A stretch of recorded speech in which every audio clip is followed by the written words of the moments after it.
महात्मा। महात्मा का अर्थ क्या होता है? महत्व। हम आप सब लोगों को महत्व जाने बिना क्रिया करने में इतनी लगन नहीं होती।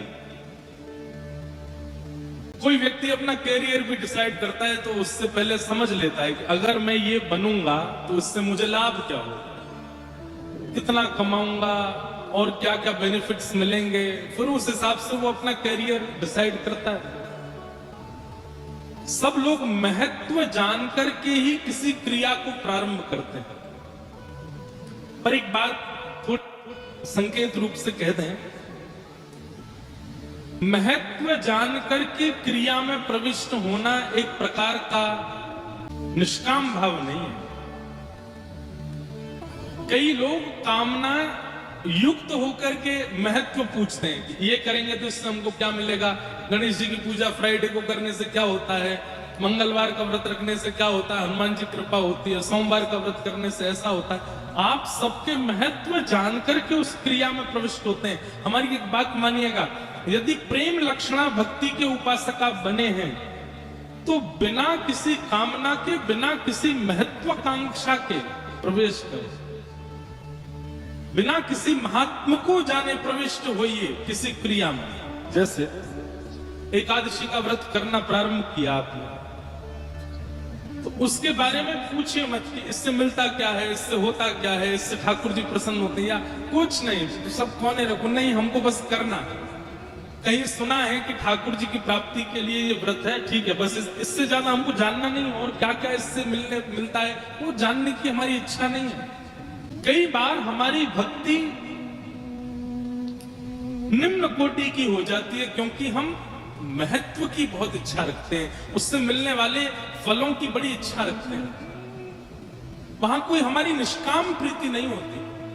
बुरा नहीं मानिएगा, आप कहीं और से जुड़े हैं तो महत्व की इच्छा रखो, लेकिन वृंदावन से जुड़े हो ना तो बिल्कुल निष्काम हो जाओ, कोई काम ना। क्यों भजते हैं ठाकुर जी को? बस भजते हैं, अच्छा लगता है। क्यों जाते हो वृंदावन? बोले कोई कामना नहीं है, बस ऐसे ही जाते हैं। क्यों लगाते हो तिलक? बस ऐसे ही लगाते हैं, ठाकुर जी के लगेंगे हम इसलिए लगाते हैं। कथा क्यों सुनते हो? कुछ प्राप्त होता? बोले ऐसा कुछ नहीं, बस सुनना अच्छा लगता है। गोपियां कहती है ना गोपी गीत में, तब कथामृतम तप्त जीवनम कविभिरीडितं कल्मषापहं श्रवणमंगलं श्रीमदाततं भुवि गृह्णन्ति ते भूरिदा जना। तब कथामृतम तप्त जीवनम। ठाकुर जी की कथा हमको बहुत अच्छी लगती है, सुनना अच्छा लगता है, पर कथा सुनने से हमारा जीवन, हम सबको त्याग करके एकांतिक हो गई हैं। तो किसी ने कहा अरे गोपियों तो फिर सुनती क्यों? तो गोपियां क्या उदाहरण देती हैं? बोले श्रवण मंगलम, अच्छी लगती है सुनने। कई बार कथा बहुत सुनने से ठाकुर जी नहीं मिलते, लेकिन पता नहीं क्यों कथा में बैठे बैठे नेत्र बंद हो जाते हैं, और जब कथा रस भीतर प्रविष्ट होती है, वह रस भाव चित्त में जाता है, तो ऐसा लगता है कि वो शब्द नहीं है, वो स्वर नहीं है, वो श्री कृष्ण ही है जो हमारे भीतर जा रहे हैं इन कानों से। बंधुओं, जिस दिन ऐसी अनुभूति होने लग जाए, व्यास ना दिखाई दे, देखो ध्यान से सुनिएगा, व्यास ना दिखाई दे, पंडाल का अनुभव ना हो, इतनी संख्या में भीड़ बैठी है ऐसा ना लगे, बस नेत्र बंद हो जाए, ऐसा भाव लगे कि नीचे यमुना जी की रज है, सामने यमुना जी कलकल करती बह रही हैं। ये कूलर पंखा एसी की हवा नहीं है, ये तो वृंदावन के वृक्षों को स्पर्श करती हुई व्यार बह रही है। और ये स्वर क्या है जो मेरे कानों में जा रहा है? ये कोई शब्द नहीं है, कोई स्वर नहीं है, कोई बोल नहीं रहा है, साक्षात श्री राधा वल्लभ लाल मेरे सामने खड़े हैं, अपने मधुर बैनों से कुछ कह रहे हैं। कभी कभी अधरों पर वेणु धारण करके अपने कोमल छिद्रों, अपनी कोमल उंगलियों से उसके छिद्रों को आच्छादित करके प्राण पिरो रहे हैं। उनकी मधुर वेणु यही मेरे स्वर के स्वरूप धारण करके मेरे अंतस्थ में प्रविष्ट हो रही है। ऐसी अनुभूति होने लग जाए, ऐसा अनुभव होने लग जाए, ये कथा की सार्थकता है। अभी हम ऑस्ट्रेलिया गए, कनाडा गए, सब जगह मैं एक ही बात कहता था कि कथा सुनने का उद्देश्य क्या है?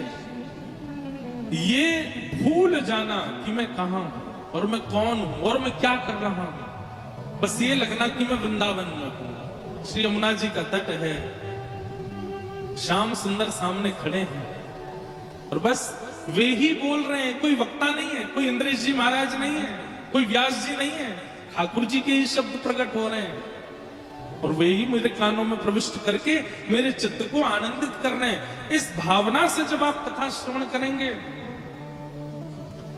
पहले दिन तो आपको करना पड़ेगा, दूसरे दिन से अपने आप होने लगे, तीसरे दिन से तो आप यहाँ बैठेंगे और अपने आप सब अदृश्य हो जाएगा, लगेगा कि यही वृंदावन कुंज है। बंधुओं, एक बात ध्यान से सुनिएगा, हम इतने पवित्र नहीं या हमारी इतनी योग्यता नहीं कि ठाकुर जी हमेशा हमको दिखें, पर हां अनुभव हो सकता है, अनुभूति हो सकती है,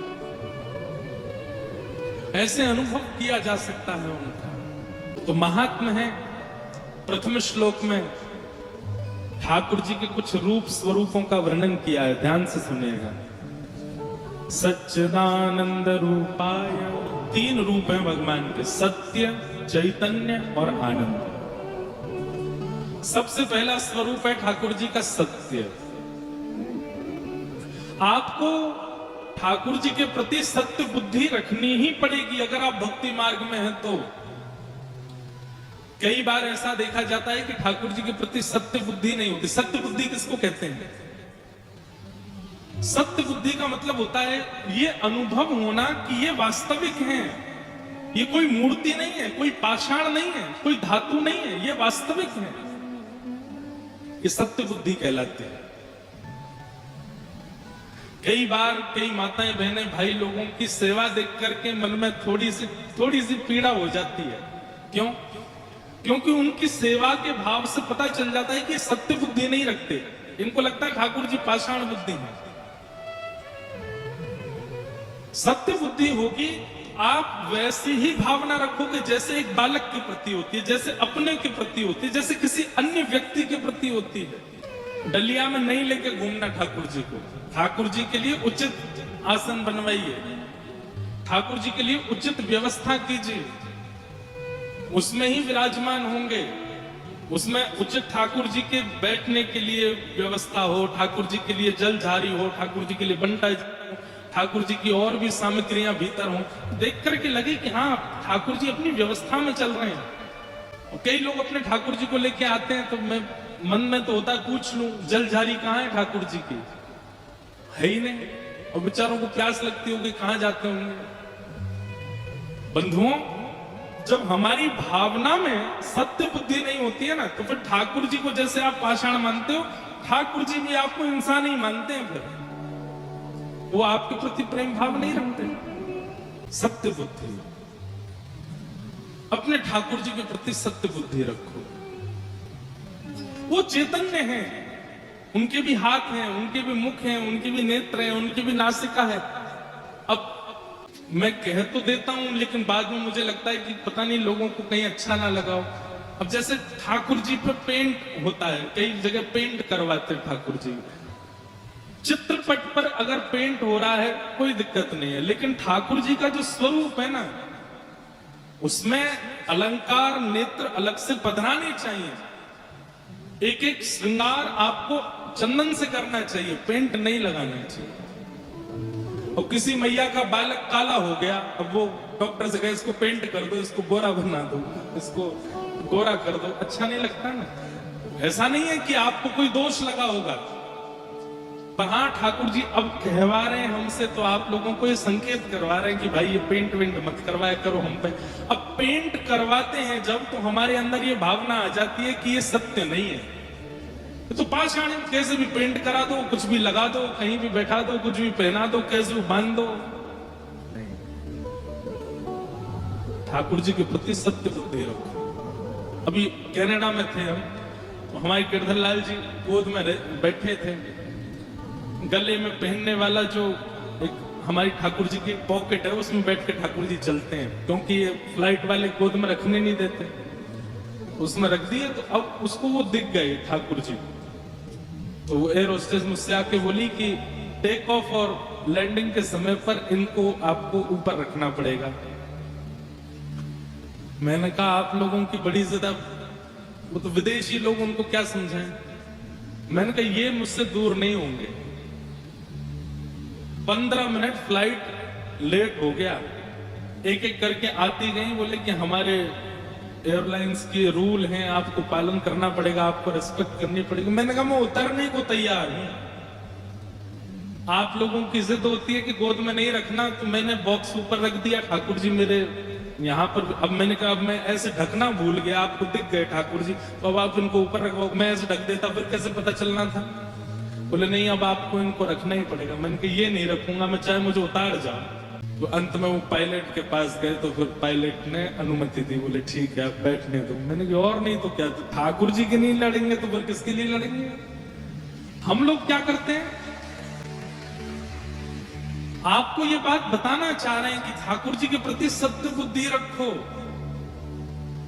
अरे दुनिया बड़ी नहीं है, व्यवस्थाएं बड़ी नहीं है, सबसे बड़े हमारे ठाकुर जी हैं। उनसे ऊंचा कुछ थोड़ी हो सकता है, उनसे विशिष्ट थोड़ी कुछ हो सकता है।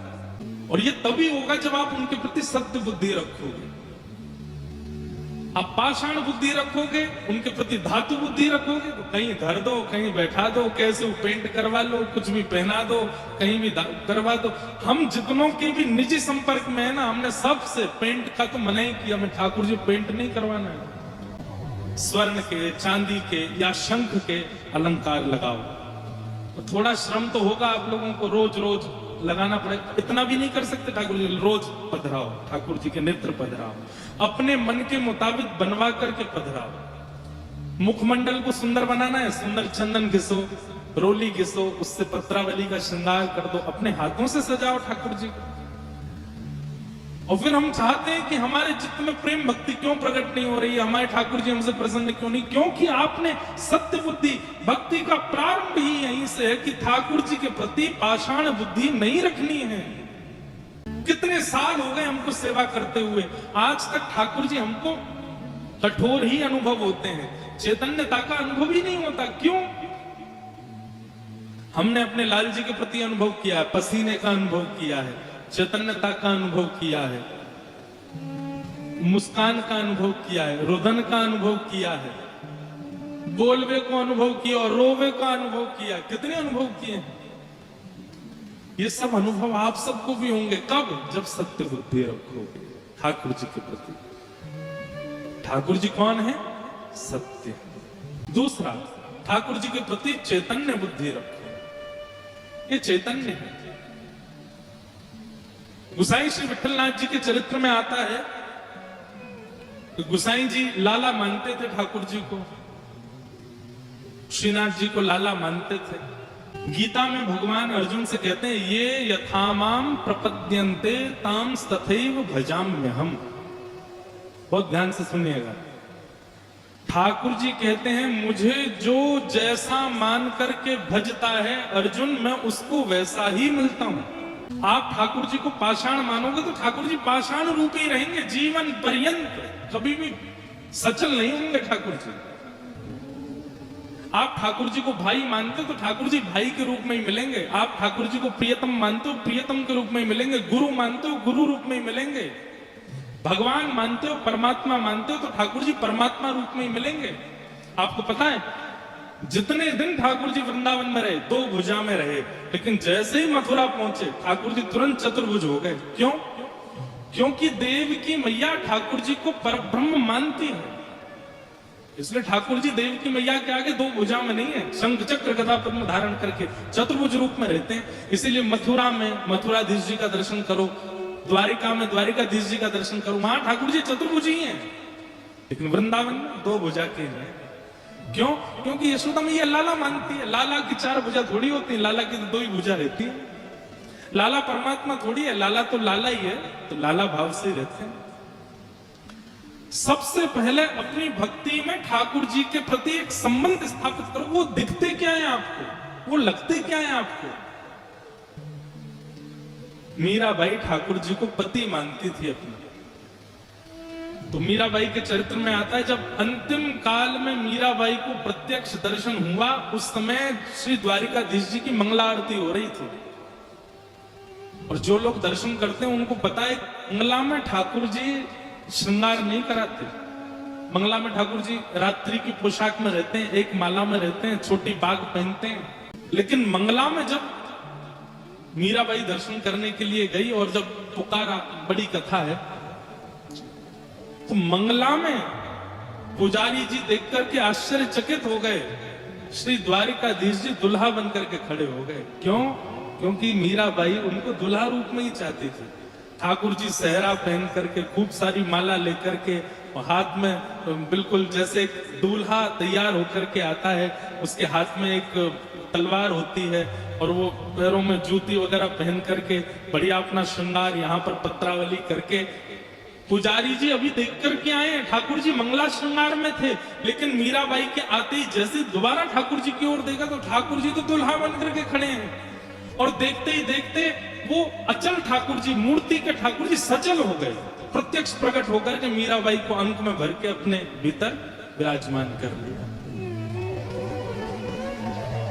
कारण आप जैसा ठाकुर जी को भजते हो, जैसा सोचते हो, ठाकुर जी वैसे ही मिलते हैं। बस याद एक बात रखिएगा, संसार में कई बार ऐसा होता है, आप लोग कथा में बैठे हो, बगल वाली कोई माता जी बढ़िया लग गई होंगी, अपरिचित थे, लेकिन अब कथा में मिले तो आज से आप मेरी धर्म की बहन हो बना लिया। किसी भाई को देख करके लगा कि आप मेरे आज से धर्म के मित्र हो, आप मेरे धर्म के चाचा हो, पिताजी आदि।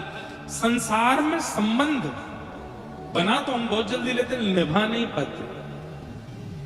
पर एक बात याद रखिए, ठाकुर जी से यदि आपने कोई संबंध बना लिया, आज ही विचार कर लिया कि ठाकुर जी आप हमको हमारे लाला लगते हो, आप हमको हमारे भैया लगते हो, आप हमको हमारे सखा लगते हो, आप हमको हमारे पिताजी लगते हो, गुरुजी लगते, जो भी, याद रखिएगा, आपने अगर मजाक में भी बोल दिया कि ठाकुर जी आप हमारे लाला हो, तो वो लाला मान लेंगे स्वयं को। वो फिर आप कभी कल अगर कहोगे कि आप तो परमात्मा हो, मेरे कष्ट दूर करो, ठाकुर जी कहेंगे अरे मैया तेने तुम्हें लाला मान लियो। और लाला कोई कष्ट थोड़ी दूर करे, लाला तो चकाचक आनंद करे, खावे पीवे सोवे, यही काम करे लाला तो। अब तुम कह रही हो कि तुम्हारा व्यापार नहीं चल रहा, मैं लाला हूं छोटो सो, मैं कैसे ठीक करूंगा यार? संबंध आपने यदि मान लिया तो ठाकुर जी फिर उसको पक्का करके निभाते हैं। इसलिए विचार कर लीजिए कि आपका ठाकुर जी के प्रति संबंध है क्या। महाप्रभु जगन्नाथ जी आज भी रथ में विराजमान होकर के केवल अपनी मैया से मिलने जाते हैं। इस बार मुझे सौभाग्य मिला महाप्रभु जगन्नाथ जी का गुंडीचा में दर्शन करने का। इतना अंतर आप कभी अनुभव नहीं कर सकते। उन्हीं जगन्नाथ जी को जब आप श्री मंदिर में देखोगे तो वो परमात्मा लगते हैं, विशाल लगते हैं। लेकिन वही जगन्नाथ जी जब रथ यात्रा करके गुंडीचा में आते हैं तो ऐसा लगता है कोई छोटा सा लाला बैठो है, अभी भोजन करके आयो, मुख भी अच्छे से पहुंचो ना है, नेक्स्ट से लाला जैसे लगते हैं। क्यों? क्योंकि वहां ठाकुर जी अपनी मैया से, गुंडीचा मां से मिलने गए ठाकुर जी, इसलिए लाला ही बन जाते हैं, बालक ही बन जाते हैं। भैया संबंध तो बनाना है, पर बहुत विचार करके बनाना है, बहुत सोच समझ करके बनाना है। ठाकुर जी क्या लगते हैं आपको, विचार करो। सबसे पहला सत्य, दूसरा चैतन्य, और तीसरा सत्य और चैतन्य में यदि आप परिपक्व हो गए तो फिर तीसरा ठाकुर जी आपको प्रदान करेंगे, और वो क्या है? आनंद। ठाकुर जी आनंद देंगे, सुख देंगे। जैसे श्री हतवंश महाप्रभु को दिया, जैसे श्री गोपाल भट्ट गोस्वामी जी को दिया, जैसे श्री भक्त प्रहलाद को दिया, जैसे गोस्वामी तुलसीदास जी को दिया, जैसे नरसिंह मेहता को दिया, जैसे मीराबाई को दिया, ऐसे सुख हमको भी देंगे। वो आनंद हमको प्रदान करेंगे, वो आनंद मिलेगा।